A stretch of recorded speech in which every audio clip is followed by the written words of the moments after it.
Hello, everyone, and welcome to American Civil War and UK History channel on Facebook, Instagram, and Twitter. And I'm also part of the Unfiltered Historian team. And most of our videos are available as podcasts from wherever you get your podcasts from. So joining me today is a graduate of Virginia Military Institute, historian, and author of many Civil War books, including a few on today's topic, David Powell. Welcome, David. Thank you for having me.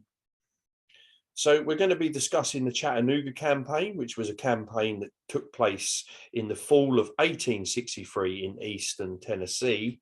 And of course, it's one of the most important campaigns of all, the Civil War, in my opinion. So a little bit of background: on September 20th, 1863, the Battle of Chickamauga takes place between William Rosecrans and the Army of the Cumberland and Braxton Bragg and the Army of Tennessee. The Army of the Cumberland are defeated and retreat into the city of Chattanooga. What opinions are what options are open to Confederate General Braxton Bragg, and why does he choose the siege option of Chattanooga? Well, at first glance, you might look at the circumstances and say that Bragg's got a wide open opportunity here. But we have to step back and take a look at the logistical background. In August of 1863, Bragg's army, the Army of Tennessee, numbered probably 40,000 people, maybe 45,000 aggregate, and no more than about 38,000 combatants, trigger pullers. So it's not a large army.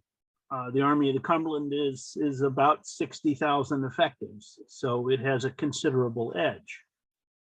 Well, if you jump forward a month and look at the army that Bragg fights the Battle of Chickamauga with, he's now at least 60,000 and maybe as many as 65,000 combatants, effectives. And if you look at his aggregate numbers, and that's important for an army because it's the number of mouths you have to feed, his numbers are up over 70,000 people. And of course, they've just fought the Battle of Chickamauga, and that's produced 35,000 casualties. There are several thousand federal prisoners. There are tens of thousands of wounded men on both sides that need treatment. So Bragg's army has almost doubled in size. It's dealing with the consequences of this catastrophe. You know, any battle is on a human level a catastrophe, an enormous amount of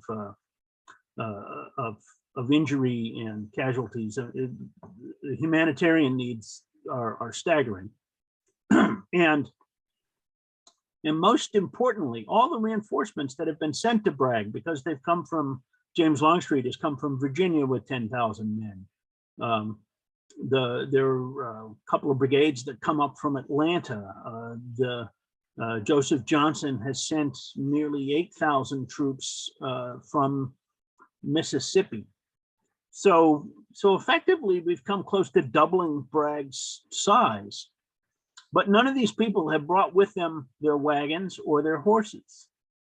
So Bragg doesn't have the logistical capacity to move that army very far, because he's really hindered by this lack of transport.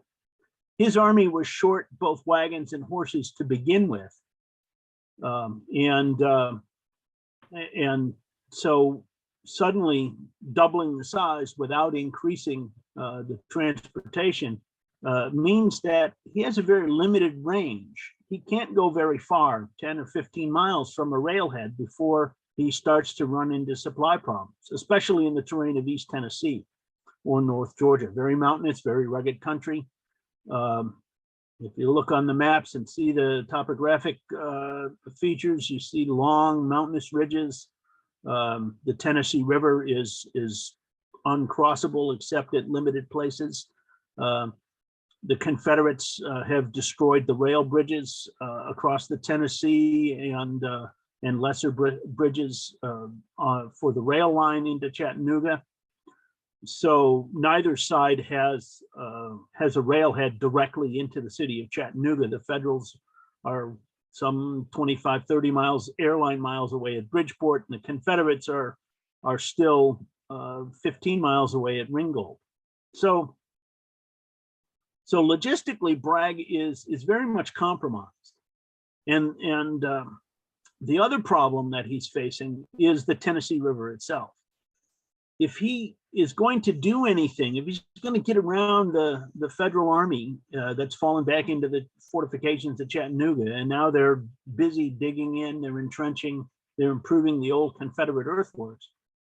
If he's going to get into Middle Tennessee or strike at Rosecrans' logistical lifeline behind Chattanooga, he's going to have to cross the Tennessee River. And he has pontoon trains, but in the days leading up to the Union capture of the city of Chattanooga, those pontoon trains have been loaded on the railroad and moved south. And they're now about 60 miles away. And most importantly, because of the earlier transport and livestock problem I mentioned, Bragg doesn't have the horses to haul that pontoon train up to the front immediately. If he commandeers rail cars to put those pontoons on and bring them as far as Ringgold, he's going to do that in exchange for other supplies, ammunition and foodstuffs. He's got a really complicated logistical problem, and he doesn't have very many solutions. And so even though a number of other Confederates, famously James Longstreet, who comes into the theater just days, hours before the decisive battle of the 20th, Longstreet doesn't understand why Bragg isn't contemplating a deep maneuver into Middle Tennessee. But Longstreet doesn't have any grasp of the logistical issues, and probably a major blunder on Bragg's part. Bragg doesn't take the time to try and explain his logistical problems to his subordinates. The men with the officers with the Army of Tennessee who were there before understand, but many of these new arrivals don't really fully grasp the problem. And so Bragg elects for a siege. He'll try and surround the southern portion of the Federal Army. He can basically establish a line from one bank of the Tennessee to the other around the city, but it's just a semicircle. The Confederates can't put troops across the river, and so the Federals will always be able to find a way out. But it really is about the best he can do. His last option is a direct assault. Well, he's just suffered 18,454 casualties in 3 days of fighting. There's a few additional casualties suffered by cavalry and some skirmishing as the armies maneuver up to the city of Chattanooga. And Bragg knows that Chattanooga's defenses are strong. He started to build those defenses, and now Rosecrans is finishing them as fast as they can. And so a frontal assault doesn't really get much of a discussion among the Confederate commanders, because everybody realizes that charging a deeply entrenched Federal Army is just going to be a disaster. Yeah. Okay, so there's a massive change in the structure in the Union Army, in the US Army. So please explain that. Well, part of it is political, and part of it is military. The Army, the Federal Army, is defeated on September 20th, retreats into Chattanooga, ends up losing both its commander, William Stark Rosecrans, and the two of the four infantry corps commanders, the 14th, 20th, 21st, and something called the Reserve Corps. each of those corps has a corps commander. Two of them, Generals Crittenden and Alexander McCook, will be not relieved. They will be basically placed on administrative leave pending investigation. And that's because during the fighting on the 20th, both of those generals ended up leaving the battlefield. Now, the actual departure for both of those men was forced. There was really no choice. The real problems that they ran into from a military standpoint was after they got away from the immediate zone of danger, both of them then rode back all the way to the city of Chattanooga. They didn't turn around and try and find their way back to the Army or stop at the town of Rossville, which is centered on a gap in Missionary Ridge called Rossville Gap. Had they gone there, they probably would not have lost their commands. But since they both retreated back into Chattanooga, leaving George Thomas and Gordon Granger, the other two corps commanders, in charge, and made no effort that night to try and come back to their troops, that was on each of their parts was an enormously bad decision. And William Stark Rosecrans, the Army commander, has much the same problem. He's also ridden or chased off the battlefield by Confederate troops. He tries desperately to rally some Federal soldiers. He tries to bring up Sheridan's division, and he's caught up in the fight with Sheridan's division briefly. But then he also makes a very fateful decision and goes back to Chattanooga instead of trying to find George Thomas and rally the Army. And historians have argued that point back and forth ever since. There are some merits to him going back to Chattanooga in Oregon, making sure the defenses of that city are organized. Obviously, an Army commander who leaves the field of battle carries an enormous political weight with him when he does so, and he has to weigh the consequences of that. Rosecrans didn't seem to do that.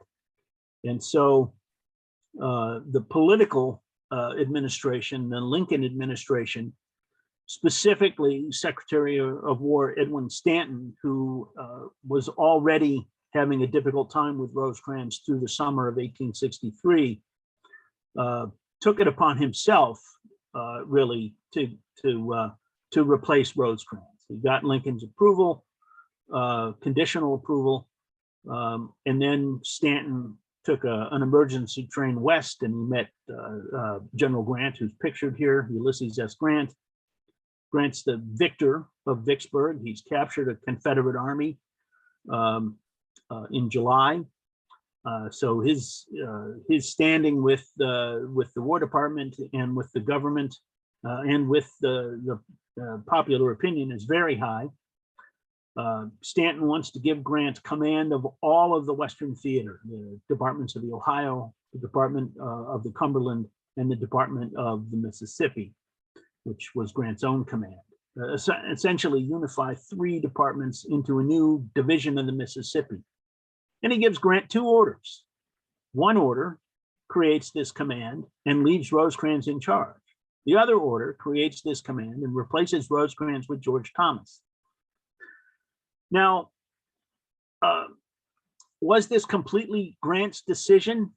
I'm of the opinion that it wasn't. I believe that Grant saw the handwriting on the wall, looked at Edwin Stanton, nodded his head, and picked up the orders replacing Rosecrans with George Thomas. And so on October 20, 1863, Rosecrans gets a telegram in the city of Chattanooga that he's been replaced. George Thomas is almost ready to resign in protest and refuse the command. Rosecrans talks him out of it, says basically that if Rosecrans is replaced and Thomas resigns, then there will be no one left to command the army, that the Army of the Cumberland will be left in the lurch, basically. And so Rosecrans leaves the army. He has a meeting with Grant at Bridgeport, Alabama on his way out, explains sort of what his plans were for the coming month And then on October 23rd, Grant arrives in Chattanooga and has a meeting with Thomas. Okay. So again, what actions are taken by Grant and to lift the siege in Chattanooga?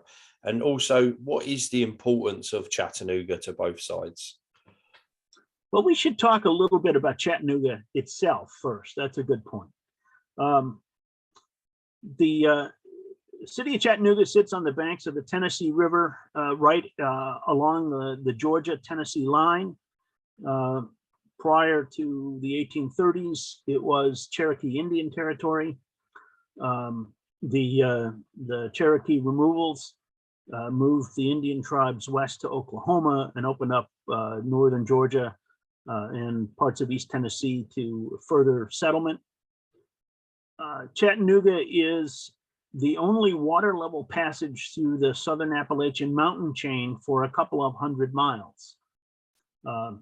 It remains a vital transportation corridor today. U.S. interstates, superhighways run through Chattanooga. The U.S. or the railroads all run through Chattanooga, and even the Tennessee River has been expanded and is carries significant barge traffic. And that's because it's a water level passage through the mountains. And so it's relatively easy to carve out roads and railroads. In 1863, the only direct east-west rail line that linked Tennessee and Mississippi and Alabama with Virginia ran through Chattanooga, ran up from Atlanta through Chattanooga, through Knoxville, Tennessee, which also fell into Union hands in September 1863, and then on into Virginia and up to, eventually to Richmond. So the critical east-west railway for the Confederacy ran through Chattanooga, and then the rail line from Louisville to Nashville to Chattanooga to Atlanta and parts of the Deep South runs north-south through Chattanooga. It's been the focus of Union campaigns in 1862 and early 1863, and finally it falls into Union hands on September 9, 1863, as part of the Chickamauga campaign. So it's a vital transportation corridor, and it gives the Federal Army access to the Deep South, to to places like the Augusta Powder Mill, Macon Arsenal, the industry in Atlanta and Rome, Georgia, Selma, Alabama, Columbus, Georgia. Further south is where Confederate naval work is being done. So there's what amounts to a growing Confederate military industrial base on the other side of the Appalachian chains, and the easiest way to get to it is through Chattanooga. So so that's the importance of the city. The problem Grant faces, and what Rosecrans faced before him, is that the Federal Army has about 35,000 effectives in the city by October 1863. Federal reinforcements are on the way. About 20,000 men are coming from Virginia, a column of troops led by General Joseph Hooker.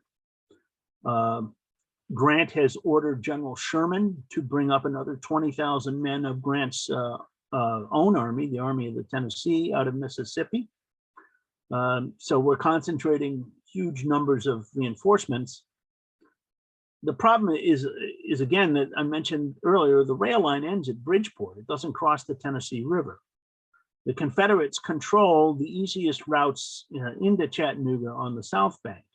This means that the Federals have to cross a mountain ridge, Walden Ridge, and descend into a place called Sequatchie Valley, and then turn back southwest to get to Bridgeport.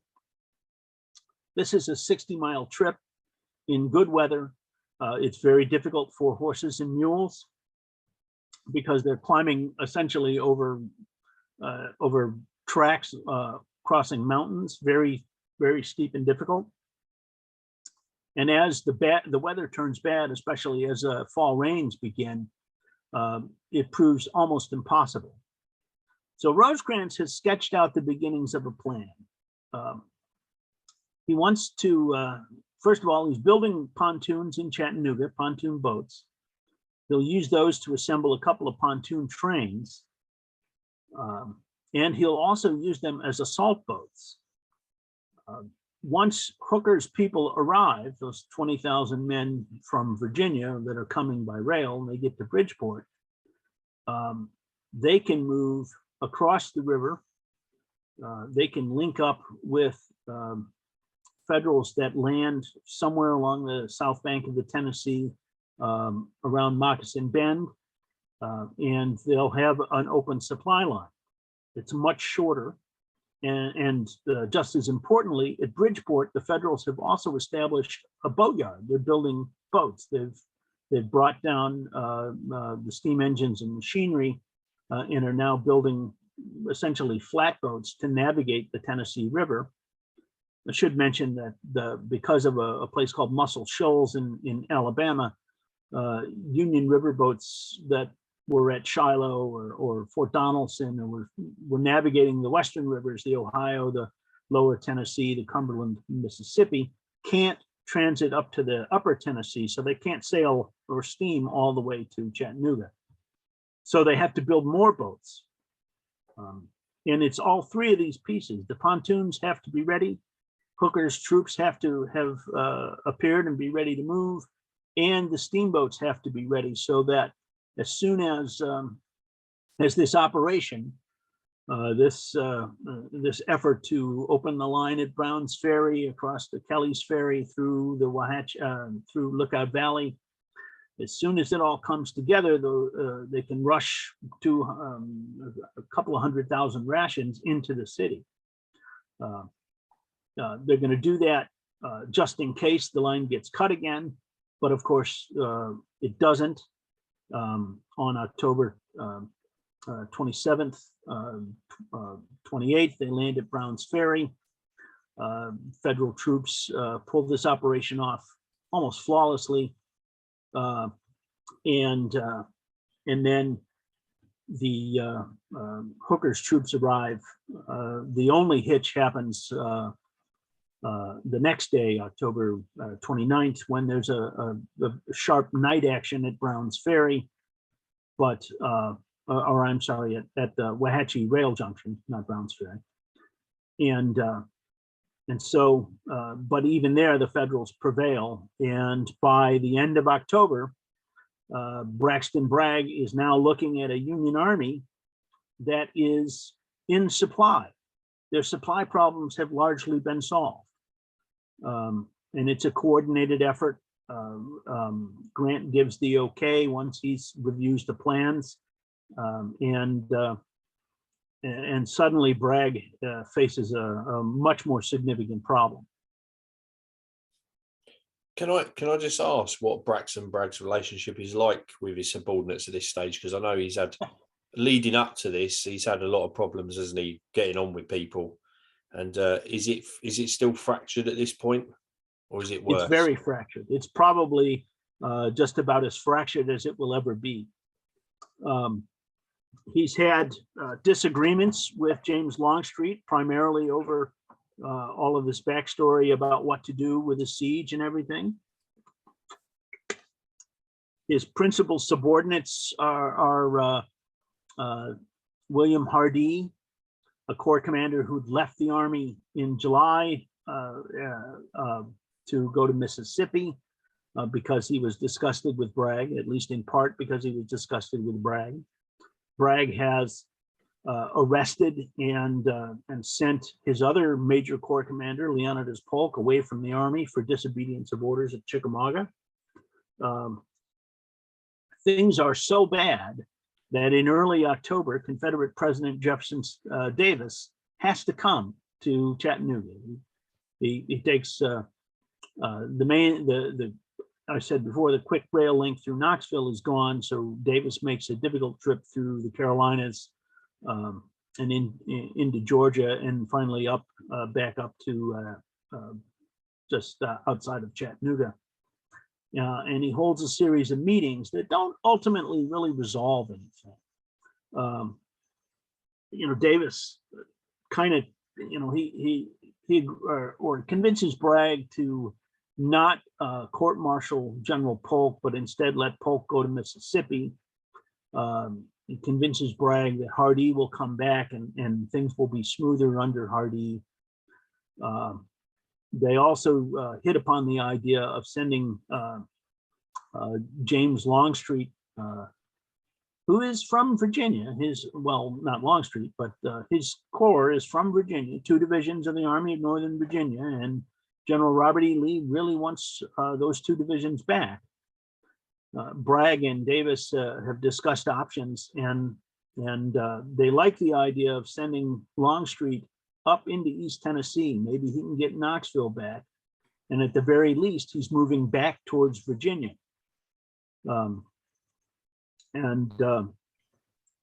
This will unfold after the Cracker Line, which is what the troops call this new supply line through Brown's Ferry and over to Kelly's Ferry. They call it the Cracker Line.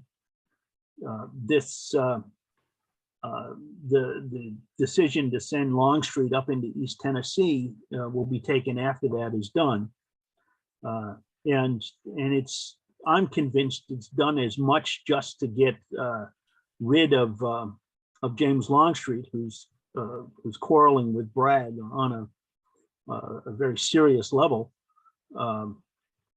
Just get him out from under Army command and away on his own independent mission, and eventually back to the Army of Northern Virginia. So by the time Davis leaves, they've sort of papered over all the problems, but they haven't solved any of the problems. And things will erupt again just in another month, but we're getting ahead of ourselves there. Yeah. So do you think, obviously, the relationship between Longstreet and Bragg, like you said, was really, really bad? Do you think part of that is, Longstreet, do you think maybe he comes over and doesn't really want to be there? And is that part of the reason? Or do you think maybe he thinks that he should be in charge of Bragg? Is that it? Is it egos? There's certainly ego problems. It's one of the most vehemently debated topics of historiography of the war, I think, is what did Longstreet intend? Longstreet was one of the Confederate generals who was pushing for more attention in the West, even before Gettysburg. In May of 1863, Longstreet is saying, we need to do something about the Western theater. And he becomes part of an informal clique of generals who include PGT Beauregard, Joseph Johnson, who are all arguing that things are not going well in the West. Yes, Virginia, we're holding Virginia, and Lee has won great victories in 1862, but the war is being lost out West. Longstreet doesn't want to serve under Bragg. He proposes various different schemes. At one point, he says, "What if I trade places with Bragg? What if I go out and take command of Bragg's army, and Bragg comes here and takes command of my First Corps under Lee?" And I don't think that's a very serious proposal. I don't think anyone really gave it much thought. I'm not sure Longstreet even gave it much thought, because I think the man who Longstreet really wants to serve under is Joseph Johnson, who he respects and likes even better than Robert E. Lee. Mm-hmm. And so I think Longstreet is mostly trying to get Joseph Johnson this senior command of the Army of Tennessee, and in doing so, he's swimming against the tide, because Jefferson Davis and Joseph Johnson are at absolute loggerheads. Davis blames Johnson for the loss of Vicksburg. Johnson blames Davis for not realizing the complicated command problems and logistical problems the Confederates face out west. Davis loves or prefers aggressive commanders who take the order of the enemy. That's why he's so fond of Robert E. Lee. Johnson is extremely cautious and careful, very much a defensive mindset as opposed to an offensive command. And so they're sort of polar opposites in terms of military strategy and thought. Mm-hmm. And so when,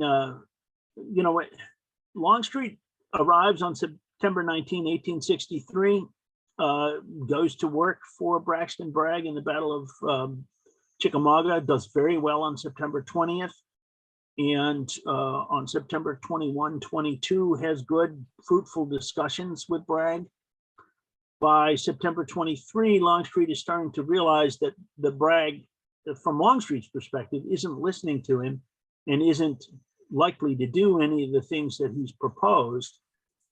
This is where Bragg has really blundered, because he doesn't explain the logistical realities of what he's facing. And so from that point on, Longstreet and Bragg become enemies. Might be too strong a word, but at least certainly they don't see eye to eye, and they're very unhappy with each other. Yeah. Okay, so let's move on to the actual Battle of Chattanooga, which technically starts on the 23rd. Is that right? So a little place called Orchard Knob, where Grant will eventually have his headquarters. So talk us through a little bit of that. Orchard Knob is a really interesting terrain feature. It's kind of this big upthrust hill that shoots up out of the valley floor in Chattanooga. It makes for a perfect observation point. There's a couple of these hills. There was a place called Indian Hill, Orchard Knob, and a couple of smaller hills. But Orchard Knob was situated to be a perfect vantage point. And Chattanooga sits in a bowl. To the east of Chattanooga is Missionary Ridge, about a mile and a half from the then town. To the south sits Lookout Mountain, by far the largest terrain feature in the area, 2,400 feet above sea level, about 1,600 feet above the valley floor. On the north side of the river is Walden Ridge. I mentioned that before. So if you're in Chattanooga, you look all around, you see mountains. Confederates on Missionary Ridge and Lookout Mountain. They can see you, you can see them.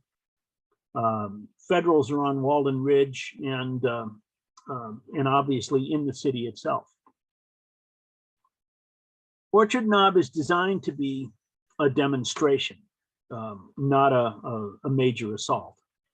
The Confederates, their main lines are at the foot of Missionary Ridge.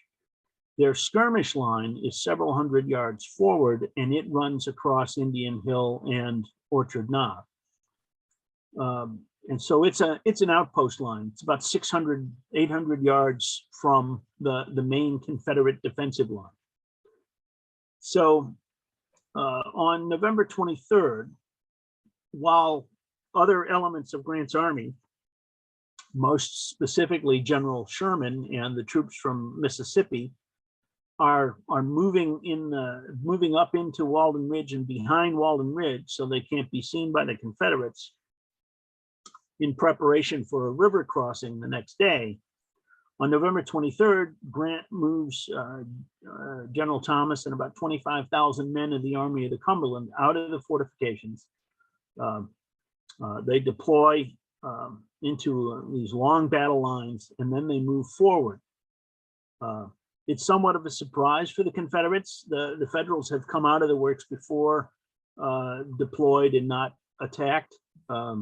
As a matter of fact, just a couple of days before, I think on November 21, Confederate skirmishers, pickets, had watched two Union divisions march out of the fortifications and into what amounts to no man's land, and actually execute a couple of deserters. So the Confederates aren't really sure what this large deployment is until suddenly the 25,000 men of the Army of the Cumberland move forward and seize this forward line of works, this picket line, most specifically Orchard Knob.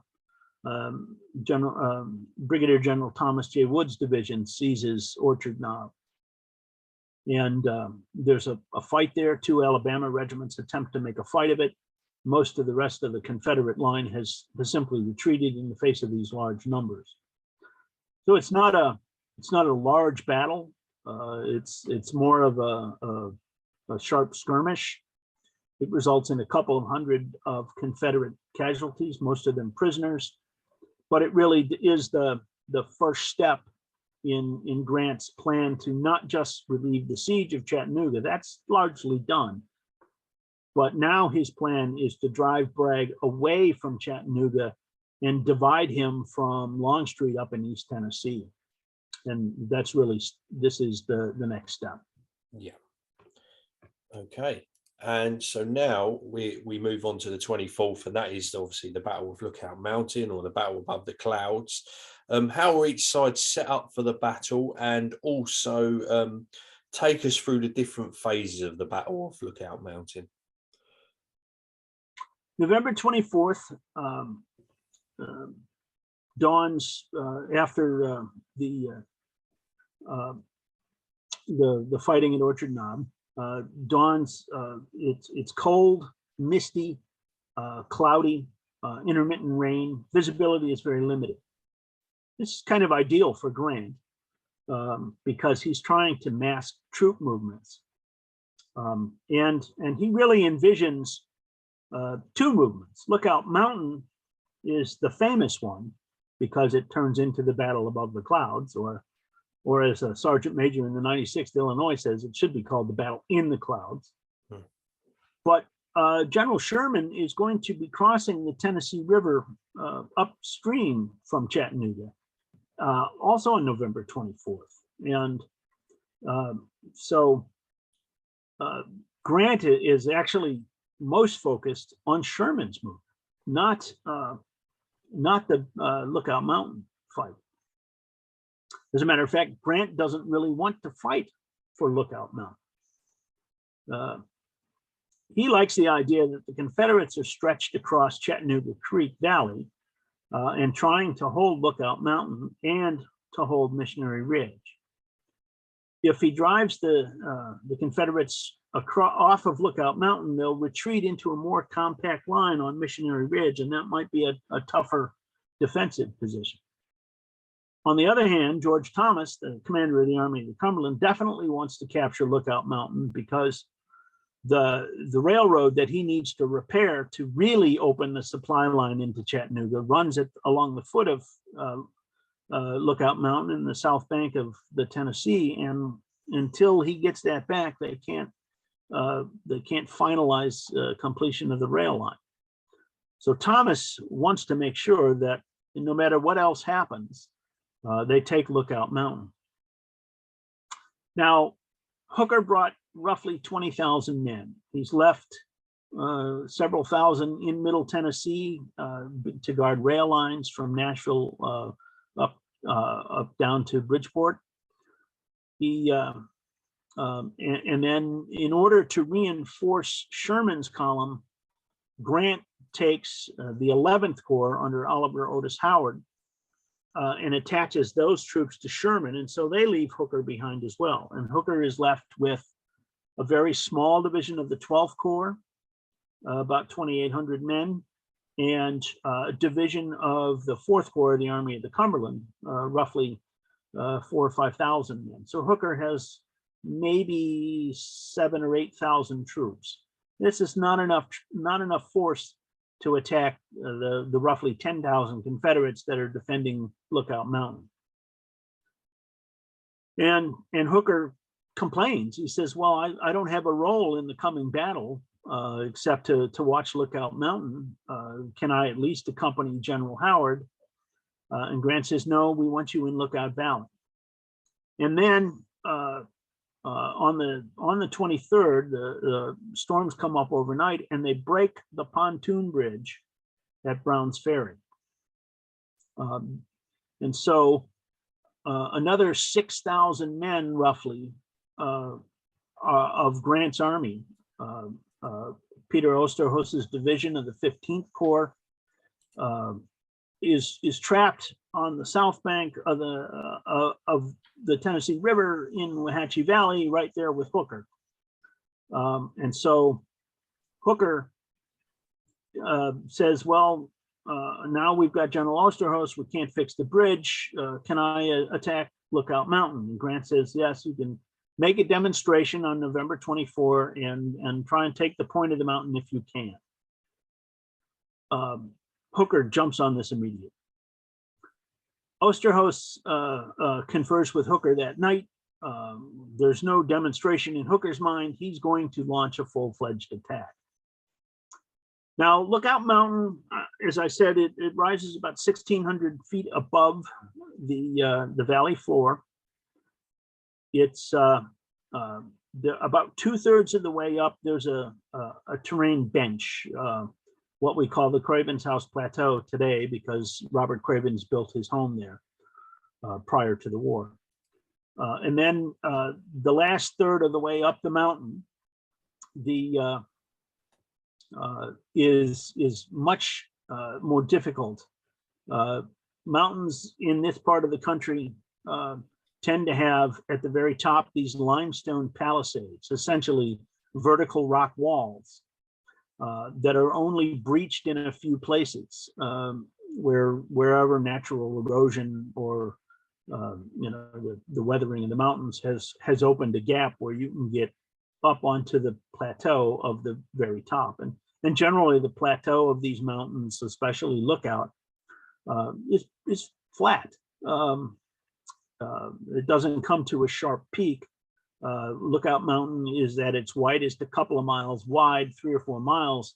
And there are farming communities up there. And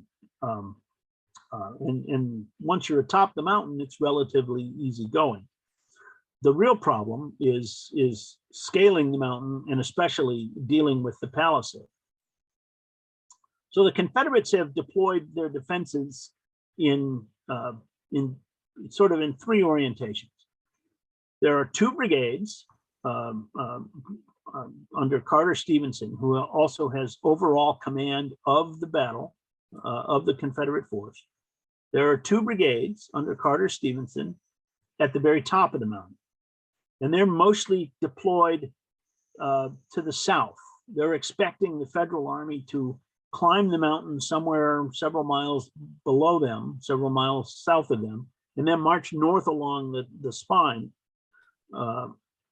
so they don't have to ascend the mountain under fire. And then there are 2 more brigades under Edward Carey Walthall and John K. Jackson, under Jackson's command, that are sort of tasked with defending the bench, the Craven's House Plateau. And then there are a couple of other brigades down at the foot of the mountain along the creek bed. If you could go back to the map, the Civil War Trust map that shows the battle for a minute. There we go. One of the things that should strike people, when people go to the top of Lookout Mountain, they go to the visitor center up there, they go to Point Park, and then they go to the edge, to the crest, and look down and say, how did they ever get up here? Well, if you look at the map, you see the blue and the red lines. They're not moving up the mountain. By and large, they're moving along the face of the mountain from south to north. Hooker's plan is to take 2 divisions and demonstrate basically what Grant was talking about. Along the banks of Lookout Creek, he's going to establish artillery positions. He's going to basically act as if he's going to assault across the creek and straight up the mountain. And then he's going to take Geary's division, John White Geary's division of the 12th Corps, reinforced by a very large brigade of Cruft's division of the 4th Corps under Walter Whitaker, about 2,000 men. So Geary is going to have approximately 5,000 troops, all told. He's going to deploy them or move them south along the rail line, along Lookout Creek to a place called Lights Mill, where they can ford the creek. And then their job is to march straight up towards the palisade. And once they get to the palisade, they will all face north and form a battle line and just move essentially horizontally across the face of the mountain. It's under normal circumstances, this might be a very difficult move to pull off because the Confederates at the top of the mountain can see everything, but not today, not November 24th. The clouds and rain and fog make Edward Walthall, the Mississippi Brigade commander up there on the plateau, make him basically render him unable to watch any of this movement. He catches a glimpse here and there, but he can't figure out what the Federal Army is doing. He has a little bit better sense when Hooker's demonstration opens fire with some artillery, but that draws their attention to the ground around Lookout, the mouth of Lookout Creek along the river, and it obscures the movement of Geary's people. And so about roughly late morning to noon, certainly not even 1 p.m., Geary's line forms. It forms in 3 lines with Whitaker's brigade in the last line, and they begin to move. Walthall has 5 regiments of troops, 5 Mississippi regiments, and numbers about 1,200 men.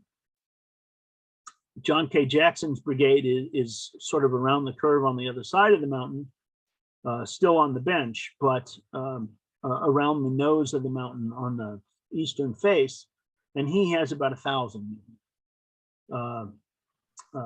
There's another brigade that will become involved, Pettus's Alabama Brigade, and then some other troops that are drawn from the foot of the mountain and come off the heights. So of the roughly 10,000 Confederate troops that are deployed in the immediate area to defend Lookout Mountain, only about 5,000 of them are going to actually become seriously engaged. And they're not going to become engaged at once. They're going to sort of come into the fight one at a time. And Walthall's brigade, Walthall's 5 Mississippi regiments bear the worst of it. Because they have 2 regiments at the very southern end of their line, which are the first 2 regiments that Geary's people will attack. And worst of all for them, they won't even be facing the right way. They'll be facing looking down the mountain. And so from their perspective, Geary's people appear essentially on their left flank. And their 2 regiments of about 500 men total. Geary's front line is about 1,500 men, and the rest of these 4,000, 5,000 troops will appear in lines behind them. So Walthall is unable to stop these initial attacks, and Geary's division will move around to a point where they're sort of they're facing due east. You can see the blue arrows as they turn. They make 90 degrees turns to the right, and right at the Craven's house. They'll have great success until they get right to the Craven's house, and then Jackson's brigade has come up and deployed in line. There's a section of artillery there. And behind them, Pettus's Alabama Brigade is moving up too, though they're still 3/4 of a mile from the immediate fight. So Geary's initial attack succeeds. Cruft of the 4th Corps and Osterhaus's division of the 15th Corps are unleashed at this time, and they will move straight up the mountain. They will move towards basically along the foot of the mountain and then up towards the Craven's house. And they will help capture a large number of the Mississippians. And then the fighting at the Craven's house lasts for about 20 minutes and becomes very intense. And then Whitaker's brigade, the reserve brigade of Geary's strike force, will come up, and several regiments will charge through Geary's people, overrun the Confederates at the Craven's house, and effectively break Jackson's line and disrupt whatever effort Walthall's people made to try and rally. And in the third phase of the battle, Whitaker's people go forward. Cruft and Osterhaus come up and join them, and then the Federals will stop and halt as they get to the sort of the east face of the mountain. The primary reason they do that is because they've outrun their artillery support, and they don't know what's lying ahead of them. And while they can hold a very narrow line between the Craven's house and the river, if they advance further east, they'll be advancing against a large number of other Confederates, and both flanks will be exposed. So they halt, and the main fighting is over by about 2 o'clock, though troops will exchange fire, sort of a static firefight for between 2 and about 5 o'clock. But it's been a tremendous success. The Confederates will lose roughly 1,250 men. About 1,000 of those are captured, and most of those are Walthall's Mississippians. Since his whole brigade was only 1,200, he loses about 2/3 of his brigade. The Federal casualties will be 671, I think, or 678. No captures, but a fair number of killed and wounded. Hooker's plan has succeeded brilliantly. And remember, I said before, Chattanooga sits in a bowl. So for most of the people in that bowl, they're able to intermittently observe all this, both Federals and Confederates. The Confederates over on Missionary Ridge, the Federals in the fortifications. You can see the point of Lookout Mountain from almost any part of the city of Chattanooga. And so they see these periodically, the clouds will part and you'll see a battle line move forward, or they'll see the flashes of gunfire, but no one really knows the outcome of the battle until that night. Braxton Bragg, having lost the nose of Lookout Mountain and the plateau, if he doesn't get his 2 brigades off the top of the mountain via a road called the Summertown Road, if the Federals move forward on the next morning and cut the Summertown Road, then the Confederates will be trapped and have to move about 20 miles south to get off the mountain again. So on the night of November 24, Bragg orders Carter Stevenson to take his troops off the mountain, and they move back to Missionary Ridge. The Confederate line under A.P. Stewart, which is stretched across Chattanooga Creek Valley there, will also fall back. And so Bragg will do what Grant doesn't want him to do, which is form a more compact line on Missionary Ridge. The problem that Bragg has is because of the detachment of Longstreet and having to send some troops back to Mississippi way back in September, is that even so, he doesn't have enough troops to fully defend Missionary Ridge, and that will be a problem for him. The Confederate battle line on Missionary Ridge ultimately will run about 5 miles, and he probably has troops to fully defend about 3 miles of that. So the Battle Above the Clouds, Lookout Mountain is definitely a Union success. It's also a tremendous morale boost when early on the morning of November 25, which a day which dawns very differently, cold and clear. Visibility is perfect, so everybody can see the point of Lookout Mountain, and they can see the 8th Kentucky U.S. Infantry scale the top of the mountain and unfurl and raise the flag in the sunlight of early morning, November 25. Okay, that's really cool. So we move into November 25. Obviously, like you said, it does start on the 24th on Missionary Ridge. But so talk us through the battle on the 25th and what happens on Missionary Ridge, please. Certainly. Well, I mentioned that Grant's primary movement was to be General Sherman.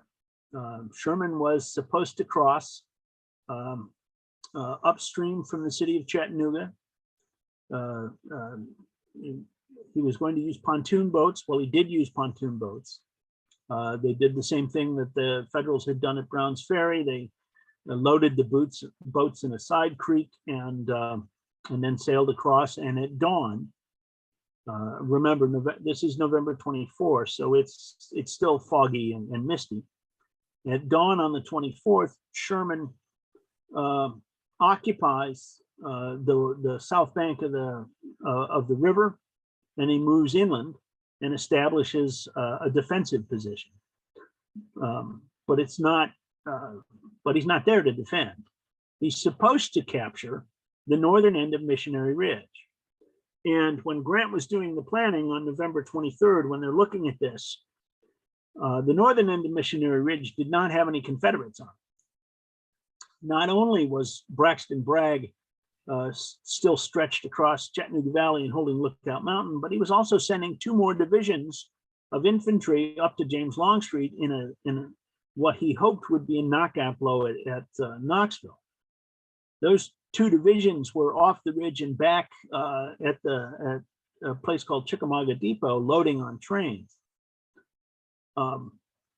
Well, Sherman's troops come across.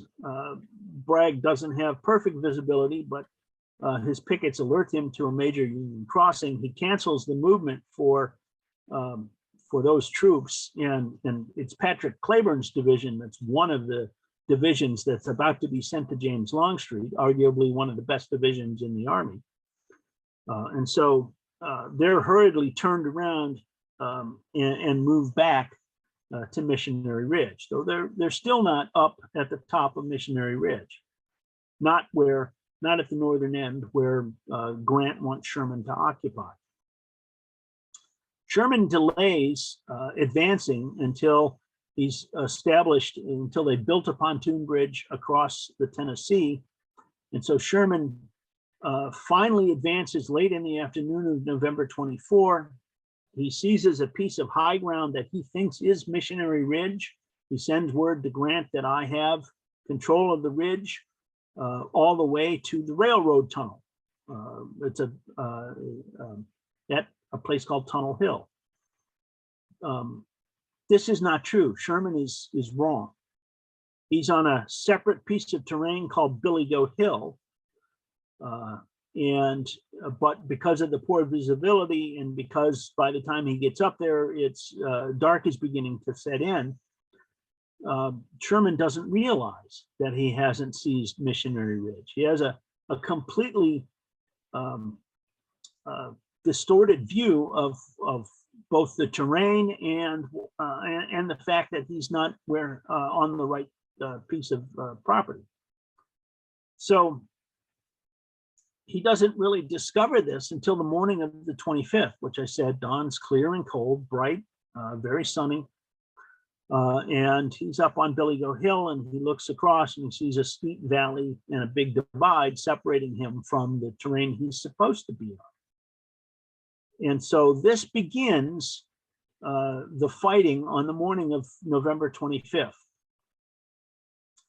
Now, Sherman has roughly 25,000 men. He's been reinforced by the 11th Corps, which is another 5,000 or 6,000 troops. So he has close to 30,000 men. He has a division of the Army of the Cumberland attached. It's a very powerful force. The rest of Grant's force under Hooker, remember Hooker was not supposed to play a role in the fighting of the 24th.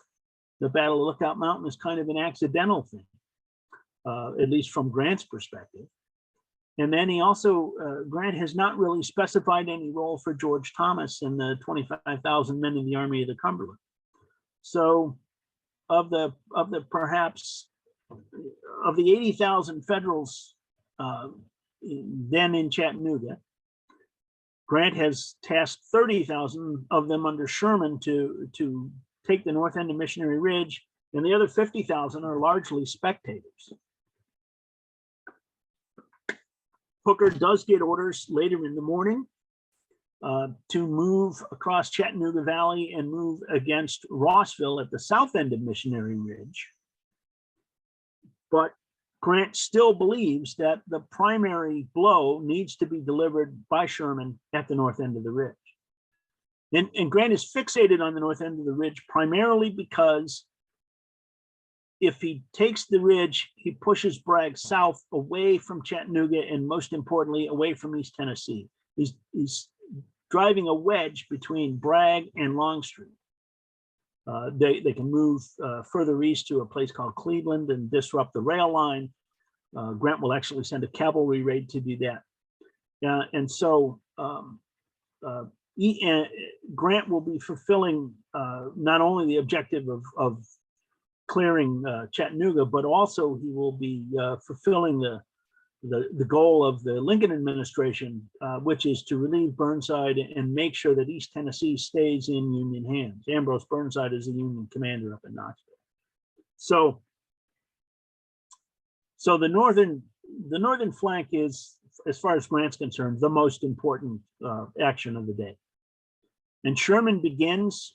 He has a number of he has 4 divisions plus the roughly division-sized force of the 11th Corps, plus Union General Jefferson C. Davis, not to be confused with Confederate president, but Jefferson C. Davis's division of the Army of the Cumberland.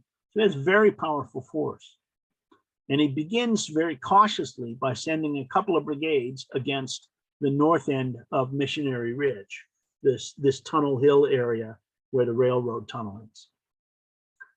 Overnight, Patrick Cleburne has been ordered to take his division up into that area.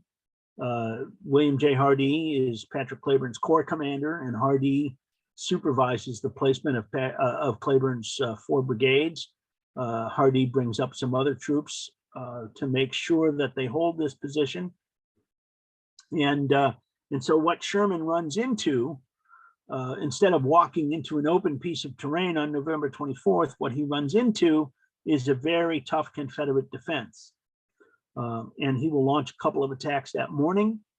He will bring up some of the 11th Corps and make another effort in the early afternoon.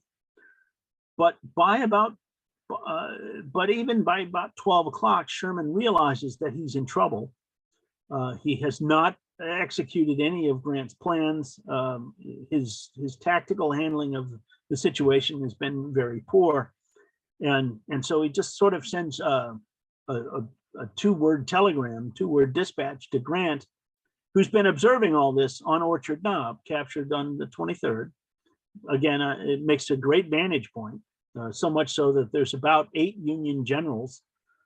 There's Grant, there's Thomas, there's Gordon Granger, the corps commander. There's Brigadier General Thomas J. Wood.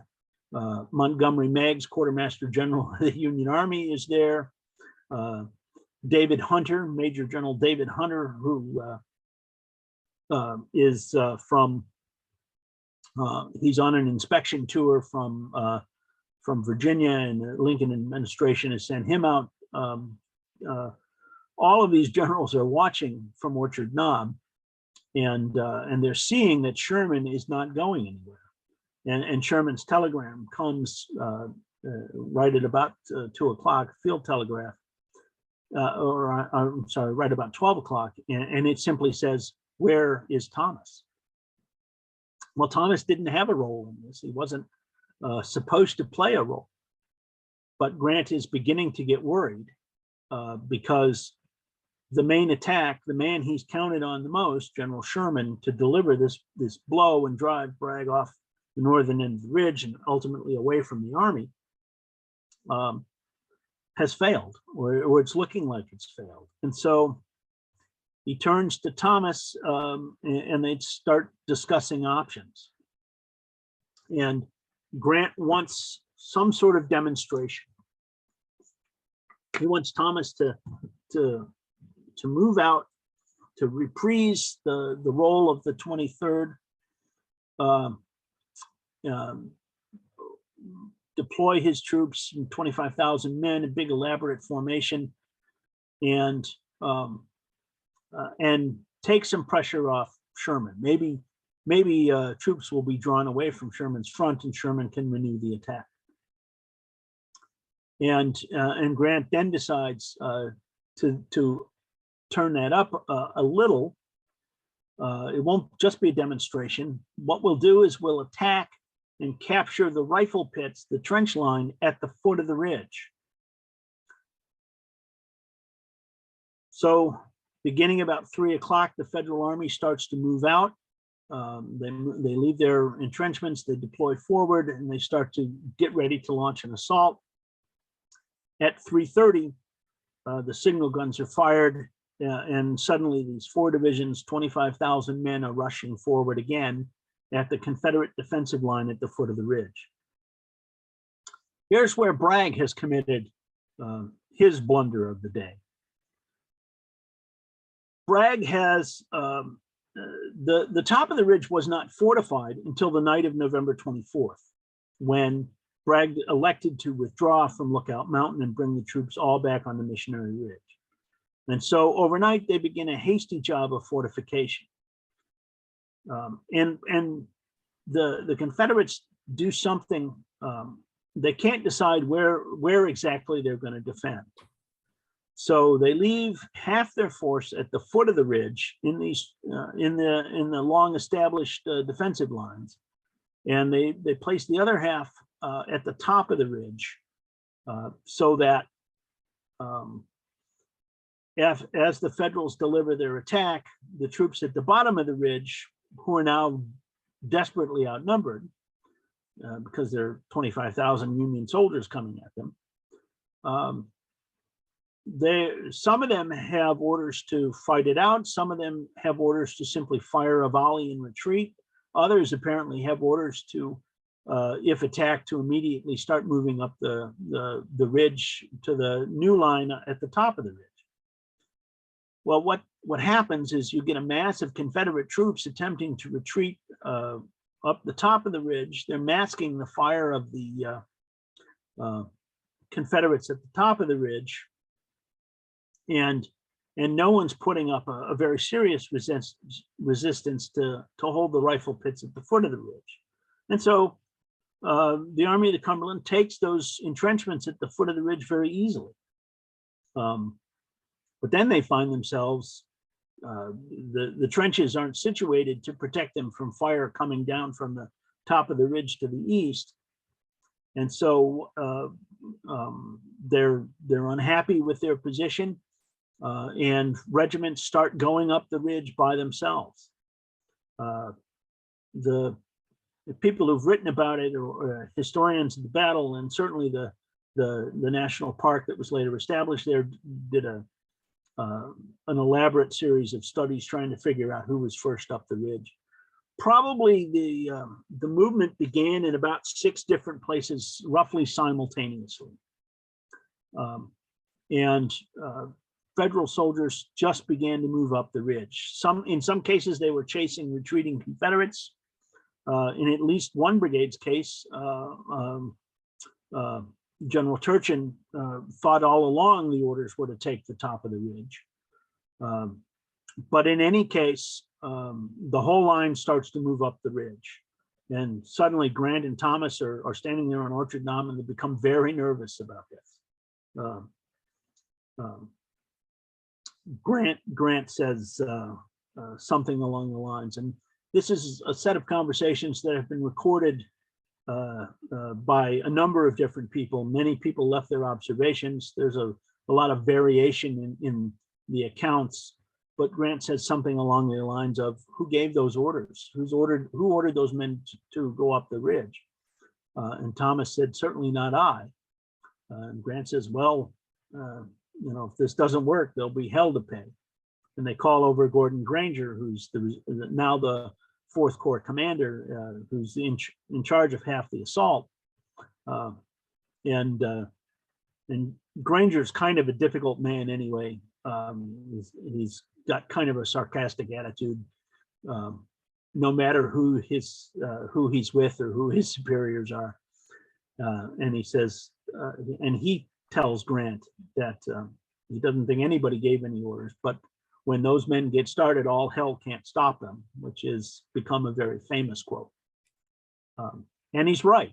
The Federal Army sort of surges up to the top of the ridge, and suddenly they're in among the Confederate earthworks, the newly constructed works, sometimes in some places only partially constructed works. I've already mentioned that Bragg didn't have enough troops to hold the entire line. And so the southern end of the line, you see on the map there, you can see a dotted line instead of a solid line, where Johnson and part of Sheridan's division go up. And suddenly they're up among the rifle pits, and the Confederates are breaking and running. Much of the artillery that's been left up there, that's been in position, and they don't have time to get it away.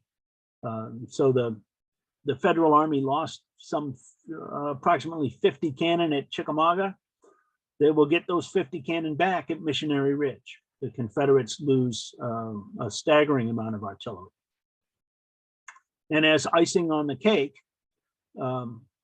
Hooker, who's not been inactive on November 24 or 25th, has moved across or Chattanooga Valley. He's occupied Rossville at the Rossville Gap, and he turns north, and he's moving sort of along he's moving from south to north along the spine of the ridge and on both sides. And so Osterhaus's division, that 15th Corps division that got sort of placed under Hooker's command by accident, is actually going to move a mile up the east side of the ridge up into a position behind the rear of Bragg's headquarters, and help capture perhaps 1,000 or more Confederate troops. And suddenly the southern half of the Confederate line on Missionary Ridge is completely gone. Hardee and Claiborne and the northern half of the line are still there. Sherman has never been able to accomplish anything more up there. And they will actually manage an orderly retreat that night. But for at least 3 Confederate divisions, their organization is shattered. Missionary Ridge produces something on the order of 5,000 Confederate casualties and roughly 3,500 prisoners. I should say of those 5,000, 3,500 are prisoners, and the Federals lose about 4,500. But it's a stunning, unbelievable victory. And Grant can't believe it. One of the things Grant told Sherman on November 15, when Sherman first arrived, was that the Army of the Cumberland was demoralized. They wouldn't attack. That's why he didn't want to commit them to any offensive operations. He felt that the Sherman and the Army of the Mississippi would get there and they would help inspire the Army of the Cumberland, but he couldn't rely on the Army of the Cumberland to launch an offensive of its own. And so it gives complete, completely refutes Grant's assertion to Sherman. The Army of the Cumberland has just made one of the most spectacular charges of the war, taken a position that everybody on both sides actually thought was impregnable, and delivered a stunning defeat to Braxton Bragg. Yeah. I'm going to bring these up because these are interesting. So I scoured around and tried to find some pictures because there was a lot of posing that went on Lookout Mountain after the battle. And it's not surprising that, like you just said, they won this amazing victory. They're pretty cool. There's one here with a flag. I don't know whether that's actually a picture or a drawing. I'm not too sure. I think it is a photo. So is that what you was talking about them up there with the flag?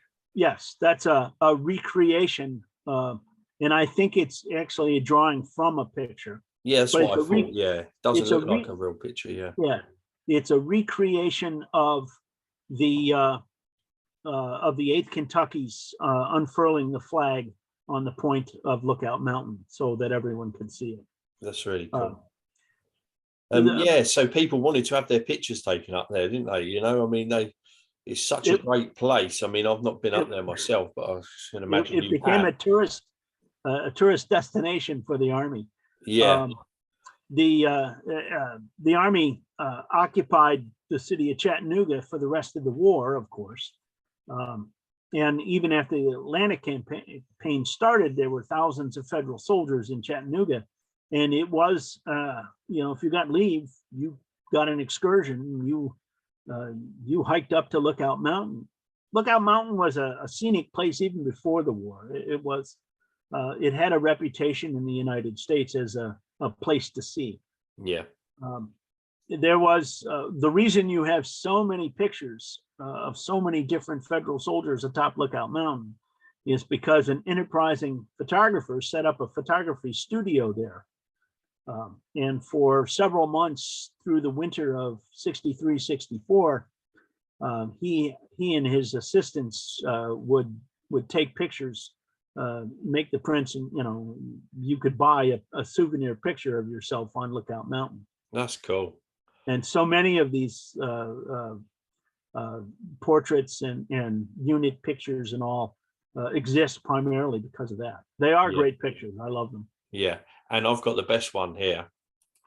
This one's probably the most famous. Yes. Yeah, everyone knows this picture. There is General Grant standing there, posing for the camera, with that great victory. Yes, that's Grant and some members of his staff. It's taken, I believe, in early December. Grant played tourist too. He not only went up Missionary Ridge, he had to visit Lookout Mountain, but he and George Thomas in early December also went to the old battlefield of Chickamauga and spent a day touring that battlefield.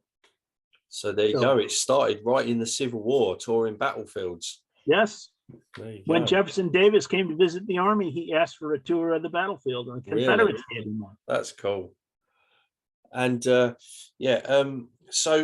what's next for both Confederates and the Union Army, for people that don't know? Obviously, for me, when you talk about a turning point to the Civil War, for me, Chattanooga is one of those big turning points for me.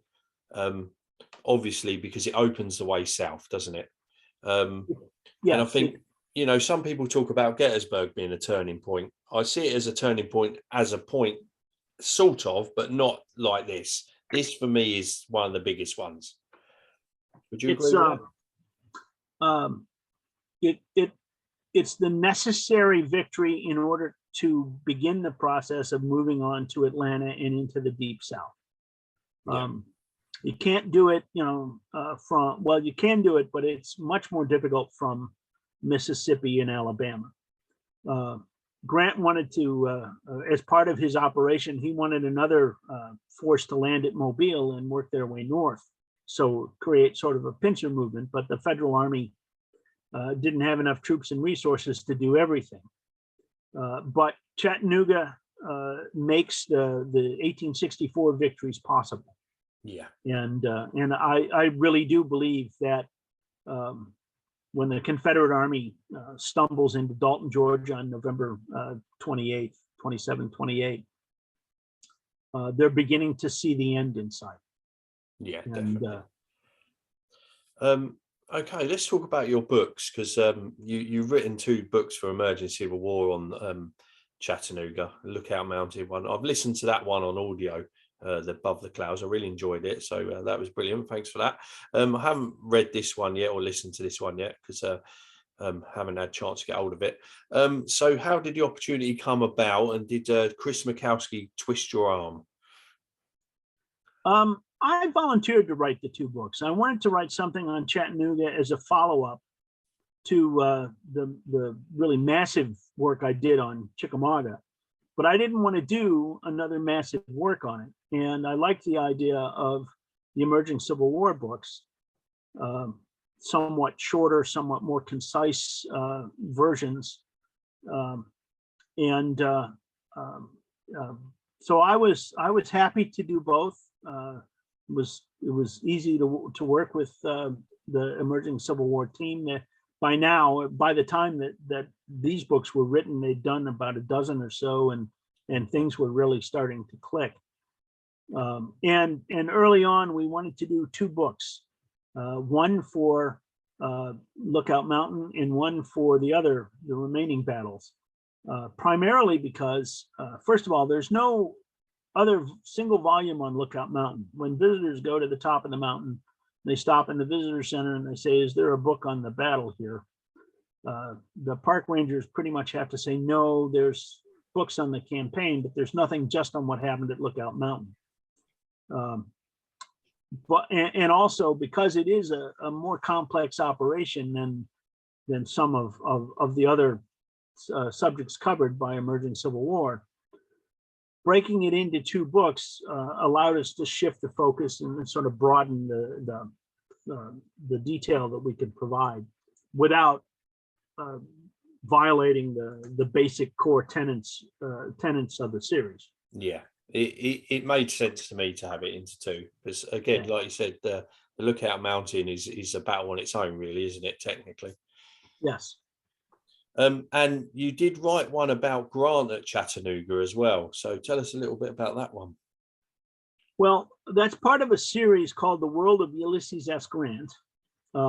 It's published by a different publisher. It's not part of the Emerging Civil War series. But it focuses primarily on the relationship between Grant and his subordinates. It allows me to tell or explore the Union command situation without, though there's enough of a narrative tactical history in there that it's a pretty good overall history of the battle or of the campaign. But its focus on Grant, what he knew and when he knew it, how he made his decisions. So it's a little bit more of a command study of Grant than it is just a narrative history of the battle. Yeah. And like you said, you've done plenty of books on Chickamauga as well, which we'll hopefully one day touch on another video. But thank you for joining me. I really appreciate you giving up your time and coming to talk to me and explain the Battle of Chickamauga. It's been really good. So yeah, thank you very much. Well, thank you for having me. I hope I didn't go on too long. No, you didn't. You did an absolutely brilliant job, and I thank you very much. And yeah, so thank you. Thank you.